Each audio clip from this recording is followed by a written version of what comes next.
해당 기술은 국내에서 유일하고 세계 최초라고 비트나인은 밝히고 있습니다. 하지만 현재 상황을 보면 안녕하세요, 아이언입니다. 오늘은 곧 청약이 시작되는 비트나인에 대해서 알아보도록 하겠습니다. 먼저 일정 정보입니다. 비트나인은 11월 1일 월요일 청약을 시작하여 11월 2일 화요일 청약이 마무리됩니다. 환불은 2일 뒤인 11월 4일 목요일입니다. 상장은 11월 10일 수요일로 예정되어 있습니다. 비트나인의 청약은 디어유, ITIG와 청약 일정이 같고 지오 엘리먼트와는 청약 일정이 겹치는 상황입니다. 여기에 상장은 디어유와 동시상장으로 진행이 됩니다. 비트나인은 4종목 동시청약으로 진행이 되고 디어유와 비트나인 동시상장으로 진행되는 아주 안 좋은 일정입니다. 청약 시간을 확인해 보도록 하겠습니다. 비트나인의 청약 시간은 1일차와 2일차 모두 오전 8시부터 오후 4시까지 진행이 됩니다. 기관 투자자 수요일측 결과를 알아보도록 하겠습니다. 비트나인의 희망 공모가액은 8,700원에서 9,700원이었습니다. 수요일측 결과를 반영하여 확정된 공모가액은 희망 공모가액 밴드 상단인 9,700원보다 1,300원 상향된 11,000원으로 결정이 되었습니다. 주당 평가가액 대비 26.2% 할인된 상황입니다.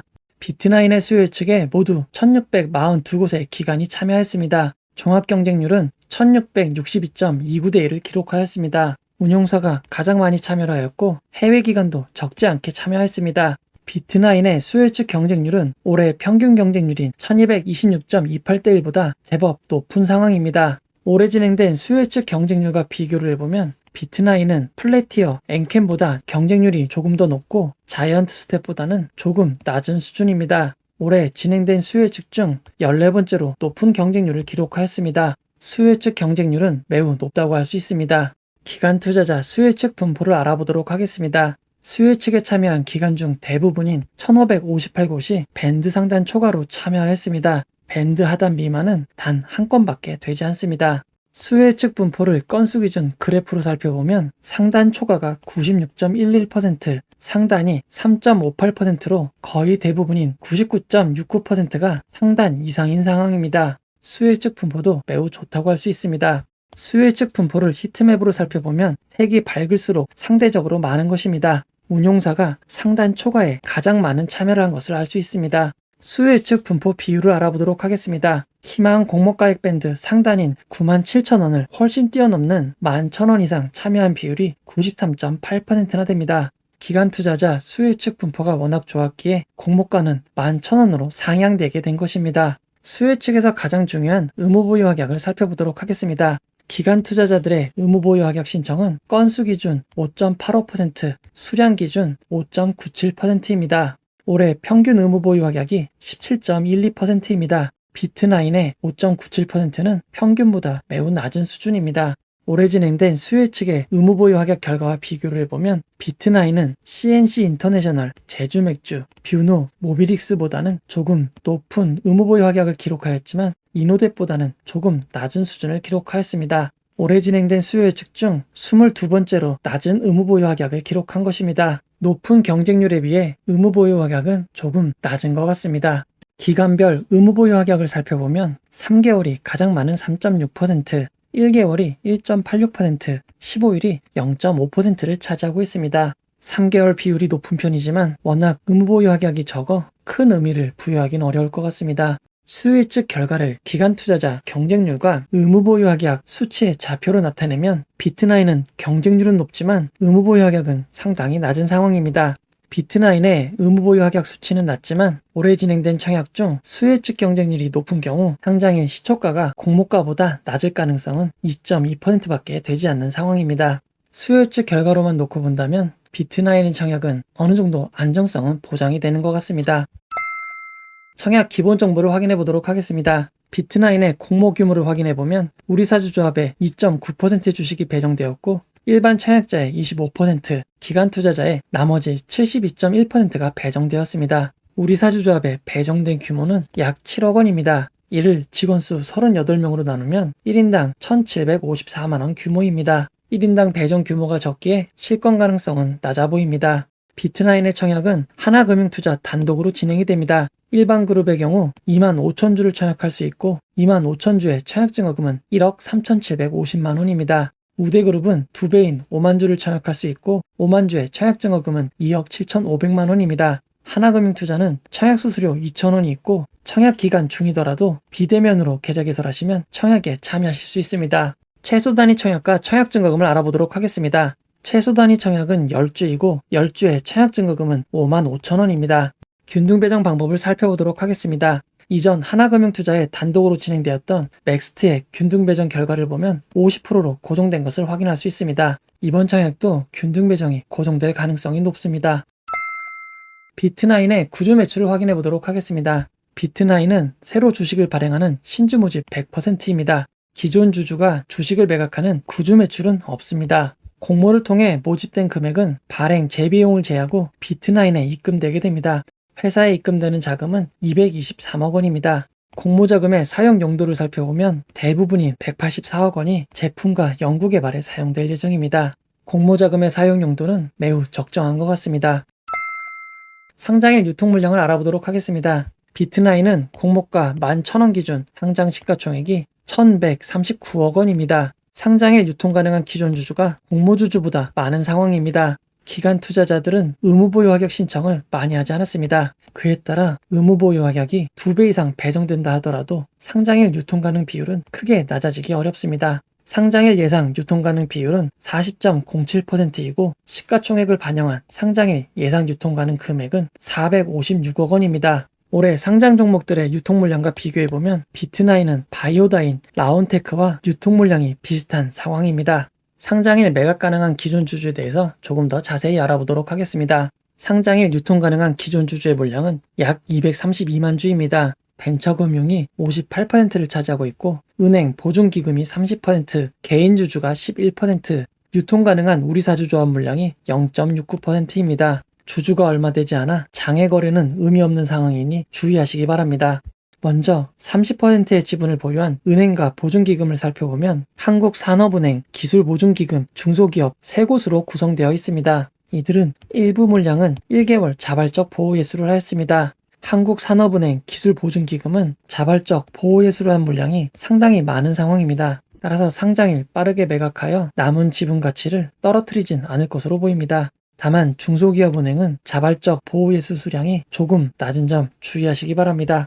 벤처금융을 살펴보도록 하겠습니다. 벤처금융의 주요 주주는 3곳의 기관입니다. 지난 제노코의 상황을 살펴보도록 하겠습니다. 네오플럭스 기술가치평가 투자조합은 자발적 1개월 보호예수를 하였고 보호예수가 풀린 3개월 뒤부터 분할 매도를 시작하였습니다. 지난 상황을 살펴보면 상장일 빠르게 매도할 가능성은 낮은 것 같습니다. 매각 가능한 기존 주주 물량 중 은행, 보증기금, 벤처금융은 상장일 보유 지분을 전량 매도할 가능성은 매우 낮다고 할 수 있습니다. 주체별 유통 물량 비율을 살펴보도록 하겠습니다. 기존 주주가 가장 많은 56.01%를 차지하고 있고 기관 투자자가 31.51%, 일반 청약자가 가장 적은 12.48%를 차지하고 있습니다. 공모가 기준 금액으로 살펴보면 기존 주주가 256억 원, 기관 투자자가 144억 원, 일반 청약자가 57억 원입니다. 공모 주주의 물량은 201억 원이고 기존 주주의 물량은 256억 원입니다. 기존 주주의 물량이 많은 상황이지만 상당수의 주주가 상장일 매각할 가능성은 낮아 보입니다. 그에 따라 비트나인의 추정 상장일 유통 물량은 300억 원 이하로 추정할 수 있습니다. 직원들에게 부여된 주식 매수 선택권을 알아보도록 하겠습니다. 비트나인의 임직원에게 부여된 주식 매수 선택권은 모두 2023년 이후에 행사할 수 있습니다. 바로 행사 가능한 수량은 없습니다. 전환사채 및 우선주 내역을 살펴보도록 하겠습니다. 전환사채는 존재하지 않고 우선주가 존재하였으나 공모를 앞두고 모두 보통주로 전환이 되었습니다. 비트나인은 당분간 주식으로 변환될 물량은 없습니다. 올해 추가로 유통 가능한 물량을 살펴보도록 하겠습니다. 상장 후 1개월이 지나면 기존 주주의 지분 313만 주가 매각이 가능해집니다. 무려 전체 주식수의 30.25%나 됩니다. 매우 많은 물량이니 이 점 주의하시기 바랍니다. 회사 개요에 대해서 알아보도록 하겠습니다. 비트나인은 국내 유일의 그래프 데이터베이스 전문 기술 기업입니다. 따라서 비트나인의 사업을 이해하기 위해선 그래프 데이터베이스에 대한 지식이 필요한 상황입니다. 전문적으로 다루면 매우 어렵고 긴 시간이 걸리니 짧고 빠르게만 알아보도록 하겠습니다. 먼저 데이터베이스란 수집된 데이터들을 쉽고 빠르게 관리하며 이용할 수 있도록 도와주는 솔루션입니다. 데이터는 산업과 네트워크, 기계의 발전에 따라 급격하게 늘어나고 있는 상황입니다. 단순 텍스트 정보뿐만 아니라 SNS 등의 발달로 영상, 음성 등의 데이터도 증가하고 있습니다. 이렇게 데이터가 급속도로 늘어남에 따라 데이터베이스는 더욱 중요해지고 있습니다. 데이터베이스는 데이터를 관리하는 방법에 따라 여러 가지로 나눠집니다. 가장 대표적인 것은 관계를 기반으로 한 RDB가 있고 그래프를 기반으로 한 GDB가 있습니다. 먼저 가장 많이 사용되는 RDB에 대해서 조금 더 자세히 알아보도록 하겠습니다. RDB는 관계형 데이터베이스로도 불립니다. IBM 연구소의 연구원이었던 커드 박사가 1970년에 발표한 논문을 바탕으로 탄생하게 되었습니다. 세상에 나온 지 무려 51년이나 된 기술입니다. 관계형 데이터베이스는 엑셀을 생각하시면 쉽습니다. 데이터를 테이블 형태로 관리하고 데이터를 쌓습니다. 다만 중요한 것은 중복이 되면 안 되는 키가 필요합니다. 이름이 매트인 학생의 키는 500입니다. 다른 데이터에서 매트가 듣고 있는 수업을 알아내기 위해서는 매트의 키가 500인 걸 알고 아이디가 500인 학생이 듣고 있는 수업의 아이디를 알아냅니다. 그리고 수업 정보에서 수업 아이디를 가지고 정보를 가져올 수 있는 것입니다. 그렇기에 키는 중복되면 안 됩니다. 쉽게 생각하셔서 아이디라고 생각하시면 될 것 같습니다. 앞에 예가 어렵기에 실생활에서 사용되는 예를 보여드리도록 하겠습니다. 쇼핑몰에 주문 내역을 가면 제가 주문한 내역들이 나오고 있습니다. 쇼핑몰의 주문 내역은 어떻게 보여주는 것일까요? 주문 날짜와 상품 정보, 배송 상태 등이 표시가 되지만 모두 한 곳에 있는 정보가 아닐 것입니다. 사용자가 주문 내역 페이지에 들어가면 로그인한 사용자 아이디에 해당하는 주문 내역이 있는지 확인을 합니다. 주문 내역 DB에는 주문 번호가 키입니다. 일단 두 건의 정보가 있는 것을 알 수 있습니다. 주문 내역 DB에는 주문 번호뿐만 아니라 상품 번호, 판매자 아이디, 배송 번호 등의 정보가 있을 것입니다. 이 정보를 바탕으로 주문한 상품의 정보를 가져오고 판매자의 정보와 배송 상황을 알 수 있는 것입니다. 이렇게 정보가 테이블 단위로 나뉘어 있고 이 정보를 고유한 키를 바탕으로 데이터를 가져올 수 있는 것을 관계형 데이터베이스라고 하는 것입니다. 관계형 데이터베이스에는 단점도 있습니다. 미리 정보를 어떻게 저장할지, 어떻게 나눠야 될지 구조를 정해야 되고 불러오는 정보가 많아지게 된다면 속도가 느려질 수밖에 없습니다. 이런 관계형 데이터베이스의 단점을 해결하기 위해 현재 많은 기술들이 이용되고 있습니다. 그중 그래프를 기반으로 한 GDB도 있는 것입니다. GDB에 대해서도 짧게 알아보도록 하겠습니다. 그래프 데이터베이스를 이해하기 위해선 그래프를 알아야 합니다. 그래프는 매우 재밌는 문제에서 시작을 하였습니다. 프로이센의 한 도시에는 강이 있었고 강으로 둘러싸인 섬이 있었습니다. 이 섬을 연결하기 위해 7개의 다리가 있는 상황인데 이와 관련된 문제가 오일러의 7개의 다리 문제입니다. 오일러의 7개의 다리 문제는 두 곳의 섬을 포함하여 4곳을 모두 가야 하고 모든 다리를 이용해야 합니다.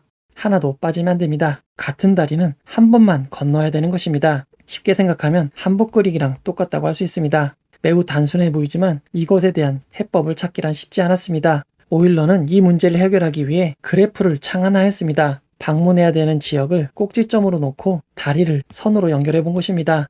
이런 시도를 통해 모든 조건을 만족해서 출발한 곳으로 돌아올 수 있으려면 꼭지점에 연결된 다리의 개수가 짝수여야만 가능한 것을 알아낸 것입니다.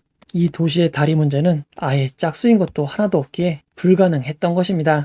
이후 그래프는 문제 해결에 많이 사용되게 되었습니다. 다만 부르는 용어가 조금씩 다른데 꼭지점을 버텍스나 노드라고도 부르고 꼭지점들을 연결하는 선을 간선이나 엣지라고 부릅니다. 그래프를 이용한 그래프 데이터베이스의 장점을 알아보면 SNS에서 친구 관계를 생각하면 매우 쉽습니다. 기존 RDB에서 친구 관계를 표현하기 위해서는 친구마다 모두 아이디가 있어야 되고 친구를 맺을 때마다 관계가 형성되게 됩니다. 친구가 많아질수록 데이터는 늘어날 수밖에 없고 관리도 매우 어렵습니다. 하지만 그래프 데이터베이스를 이용하면 각 노드 간에 연결만 시키면 매우 직관적으로 친구 관계를 할 수 있습니다. 관계 기반의 데이터베이스는 눈으로 봐서 쉽게 이해하기 쉽진 않지만 그래프 기반의 데이터베이스는 빠르게 이해할 수 있는 장점이 있습니다. 즉 RDB는 테이블을 바탕으로 관계가 중요시되는 데이터베이스이고 그래프 데이터베이스는 꼭지점, 엣지 간의 관계로 쉽게 나타낼 수 있는 차이점이 있습니다. 설명만 들으면 그래프 데이터베이스가 압도적으로 우세한 것 같지만 서로의 장단점이 매우 명확합니다. 아직까지 대부분의 업무에선 관계형 데이터베이스가 유용한 상황입니다. 비트9의 제품인 에이젠스 그래프는 관계형 데이터베이스와 그래프 데이터베이스를 동시에 이용이 가능한 솔루션입니다. 기본적으로 성격이 다른 두 데이터베이스를 동시에 이용할 수 있기에 각각의 장점을 얻을 수 있는 것입니다. 해당 기술은 국내에서 유일하고 세계 최초라고 비트9은 밝히고 있습니다. 하지만 현재 상황을 보면 비트나인처럼 여러 개의 데이터베이스를 이용하는 제품들은 늘어나고 있습니다. 하지만 비트나인의 제품이 동시 지원과 기능적인 측면에서 우위를 인정받고 있습니다. 비트나인의 매출 내역을 살펴보면 에이젠스 그래프 라이센스 매출이 24억 원을 차지하고 있습니다. 현재 에이젠스 그래프는 소스가 공개되어 있고 이를 통해 누구라도 사용할 수 있습니다. 누구라도 사용할 수 있는 커뮤니티 에디션은 기술 지원을 제공하지 않고 라이센스를 받고 제공하는 엔터프라이즈 에디션엔 24시간 지원을 하고 있습니다. 즉 엔터프라이즈 에디션 사용자에게 받는 수익이 라이센스 수익인 것입니다. 결국 에이전스 그래프가 많이 사용되어야 매출이 늘어날 수 있습니다. 현재 사용되는 데이터베이스의 순위를 살펴보면 현재 사용되는 데이터베이스의 대부분은 관계형 데이터베이스입니다. 1위를 놓치지 않고 있는 회사는 오라클이고 공개형 솔루션인 MySQL이 2위를 차지하고 있습니다. 그럼 에이젠스 그래프는 몇 위를 차지하고 있을까요? 그래프DB만 모아놓고 순위를 매겨보면 1위는 네오포제이입니다. 현재까진 그래프DB의 대명사로 불리고 있습니다. 에이젠스 그래프는 매우 낮은 등수인 31위부터 33위까지의 변화를 보이고 있습니다. 사이트의 랭킹이 아닌 구글 트렌드의 검색 결과도 비교해 보도록 하겠습니다. 그래프DB 1위인 네오포제이와 에이젠스 그래프의 전 세계 검색량을 비교해 보면 비교가 어려울 정도로 매우 큰 차이를 보이고 있습니다. 개발 관련 질문 답변 사이트인 스택오버플로우닷컴을 살펴보면 네오포제이는 질문 답변이 상당히 활발한 반면 에이젠스 그래프는 질문 답변이 잘 이루어지지 않는 상황입니다. 아무리 좋은 제품이라도 사용자가 없고 질문 답변이 제대로 이루어지는 공간이 없다면 사용량이 늘어나긴 어려울 것입니다. 전체 데이터베이스 랭킹을 살펴보도록 하겠습니다. 그래프 데이터베이스 중 1위인 네오포제이가 전체 등수 19등을 기록하고 있습니다.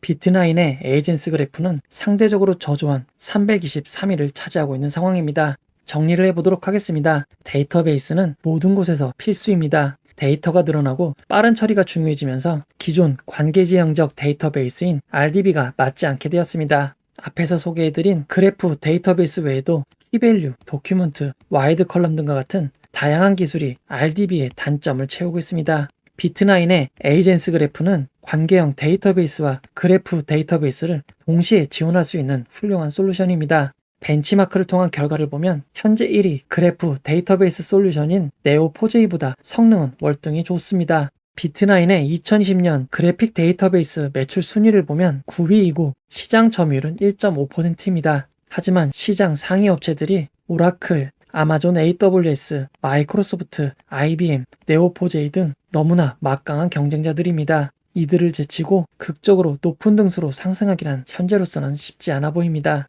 아직까지 에이젠스 그래프를 비용을 주고 사용하는 곳은 50곳에 불과한 수준입니다. 하지만 호재도 있습니다. 비트나인이 주도적으로 개발 중인 아파치 에이지 프로젝트가 가장 큰 공개 소프트웨어 재단인 아파치 재단의 탑레벨 프로젝트로 정식 승격이 된다면 회사의 인지도와 제품의 인지도가 높아져 영업이 원활해질 가능성이 있습니다. 제품의 특성상 사용자가 많아야 활성화될 수 있습니다. 현재 실무자들의 대부분은 관계형 데이터베이스에만 익숙합니다. 그렇기에 그래프 데이터베이스를 이용하기 위한 추가적인 학습이 필요합니다. 그러나 모든 환경에서 그래픽 데이터베이스가 관계형 데이터베이스보다 우월한 게 아닌 만큼 교체하는 수요는 크지 않을 것 같습니다.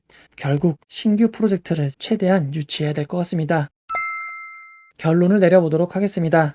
기관 투자자 수요 측 결과는 경쟁률은 높은 편이지만 의무보유 확약은 매우 낮은 수준입니다. 의무보유 확약은 낮은 수준이지만 수혜적 분포가 좋아 공모가는 상단보다 1,300원 상향된 11,000원으로 결정되었습니다. 공모가는 2023년 추정 당기순이익 112억 원을 기준으로 책정되었습니다. 예상대로 매출을 달성하지 못한다면 공모가는 고평가가 되는 상황입니다. 동시상장으로 진행되는 DOU보다 상장일 유통물량이 적은 점을 제외하면 큰 장점이 없는 상황입니다. 특히 한 달 뒤 전체 주식수의 35.25%가 매각 가능해지는 점은 주의하시기 바랍니다. 그래도 기관 투자자 수요 예측 경쟁률은 높고 유통물량은 상대적으로 작은 만큼 수익에 대한 눈높이를 낮추시고 동시 청약되는 종목들과 경쟁률에 따른 실익을 계산하시면서 전략적인 선택을 하는 것이 유용할 것 같습니다.